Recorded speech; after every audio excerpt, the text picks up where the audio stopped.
Your brother is successful and responsible, unlike you. My father didn't even look at me when he said it. He was busy scrolling through his phone, probably checking something related to my brother again, because that's how it always worked. He achieved. I compared. My mother nodded in agreement. He's always been focused, she added. From a young age. Of course, from a young age. Because apparently I was just the opposite. I sat at the dinner table, quietly moving food around my plate. Not hungry. Not surprised either. This conversation wasn't new. It just had different wording each time. My brother, Hamza Khan, leaned back in his chair with a small smile. Not arrogant, but not denying it either. Come on, he said casually. They're just being honest. Honest. Right. I looked at him. You don't have to agree with everything, I said. He shrugged. I don't have to disagree either. That was his way. Always neutral. But somehow, always on their side. My mother's side. We're not saying this to hurt you, she said. We're saying it so you improve. Improve. Another word that followed me around like a shadow. Improve into what? I asked. My father finally looked up. Into someone dependable, he said. Someone we can be proud of. The words landed heavier than expected. Because they weren't loud. They were calm. Certain. Final. I nodded slowly. Okay, I said. That caught them off guard. Because usually, I argued, defended, explained. But not today. Today I just listened. And that made them uncomfortable. My brother frowned slightly. What's that supposed to mean? Nothing, I replied. I'm just listening.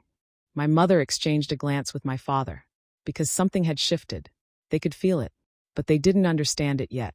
You don't seem to take things seriously, my father continued. You move from one thing to another. No stability. No direction. Each word felt like a label. A conclusion they had already decided. Without asking. Without knowing. Do you know what I do every day? I asked calmly. My mother waved her hand dismissively.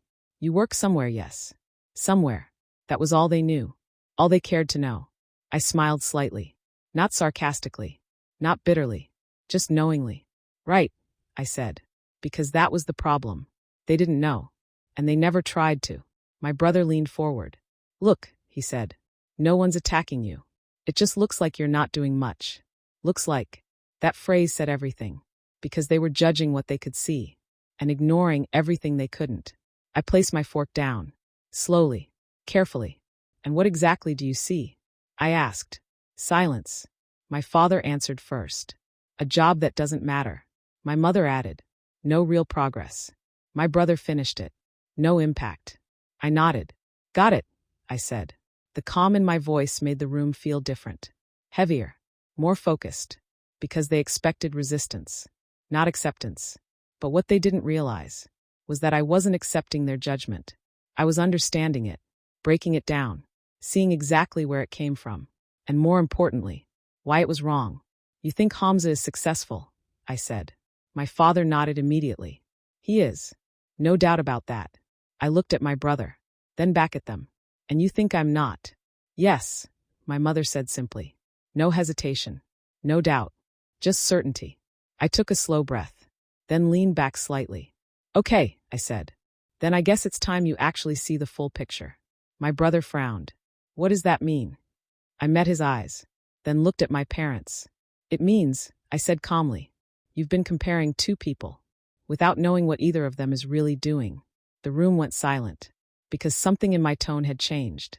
Not defensive, not emotional, just certain, and that kind of certainty made people nervous. My father narrowed his eyes. Are you trying to say we're wrong? I didn't answer immediately. Instead, I reached for my phone, unlocked it, and placed it on the table. Not trying, I said quietly. Just about to prove it. The air in the room shifted instantly, because whatever was about to come next wasn't going to be another argument. It was going to be something they weren't ready for. And for the first time, they were the ones about to be surprised. I slid my phone across the table. The screen lit up. At first, just numbers. Clean. Organized. Monthly reports. My father leaned forward slightly. What is this? He asked. My work, I replied calmly. My mother frowned. It looks like spreadsheets. It is, I said. But not the kind you think. I tapped the screen. Switched to another page. Client names. Contracts. Payments. Large ones. My brother's expression changed. Wait, he said slowly. Those companies. I looked at him. You recognize them? He nodded. Yeah, they're big. I smiled slightly. I know. Silence. Because now, they were starting to understand. I consult for them, I continued. Strategy. Growth. Risk. My father blinked. You, he said. Yes, I replied. Remotely. Privately. My mother shook her head. Why wouldn't you tell us? I looked at her. Because every time I tried to talk about work, I said, you compared me to him before I finished. That landed hard. Because it was true. My brother leaned back slowly. No way, he muttered. I tapped again. Another file opened. Income summary. Clear. Undeniable. Higher than anything they expected. Higher than my brother's. The room went completely silent. My father's voice dropped. This is real? Yes. My mother covered her mouth. My brother stared at the screen. Speechless. For the first time, he had nothing to say. I looked at all of them. Calm. Steady. You called him successful, I said. No one interrupted. And you called me irresponsible.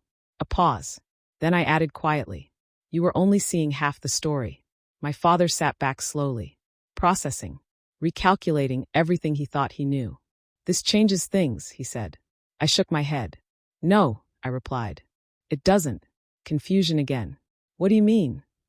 My mother asked. I picked up my phone. This doesn't change what you believe, I said. It just proves you never really knew me. The silence that followed was heavier than any argument. Because now, they weren't judging me anymore. They were questioning themselves. And for the first time, they didn't have the answers.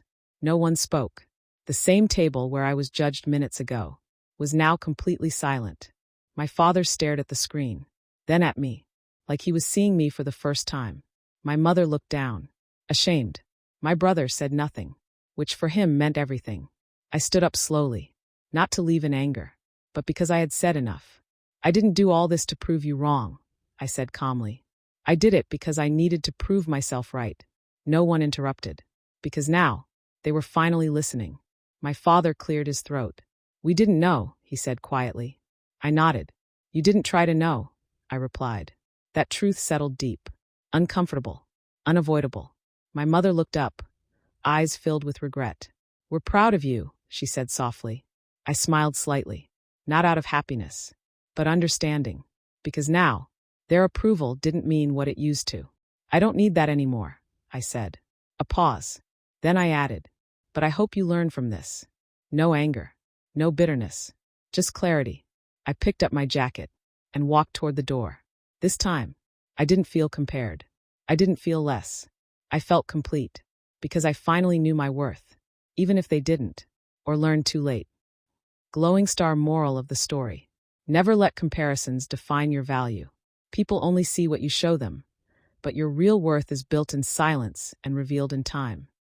If you enjoyed this story, don't forget to thumbs up and subscribe bell to my channel for more powerful stories.